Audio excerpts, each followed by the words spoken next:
North Korea warned the US against tightening sanctions over its nuclear program, saying the nation would pay for US Ambassador to the United Nations Nikki Haley's threats against Pyongyang.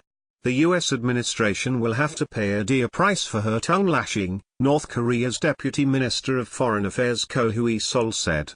Ko said that Pyongyang's sixth nuclear test last week was significant for North Korea and the working project to create a state nuclear force.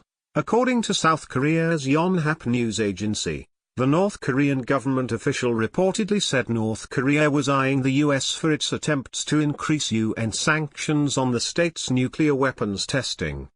Haley slammed the UN on Monday for unsuccessfully restraining North Korea's nuclear weapons program. To the members of the Security Council, I must say, enough is enough, Haley said at an emergency session of the UN Security Council in New York. We have taken an incremental approach, and despite the best of intentions, it has not worked. The US will look at every country that does business with North Korea as a country that is giving aid to their reckless and dangerous nuclear intentions, she added.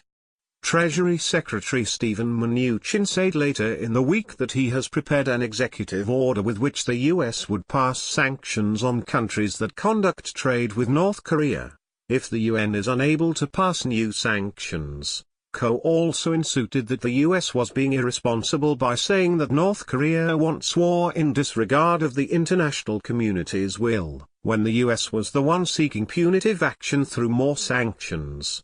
We will not take even a step back from the road of our option but keep bolstering the nuclear deterrence for self-defense to defend our government and people from the US nuclear war threat, Ko said according to Yonhap.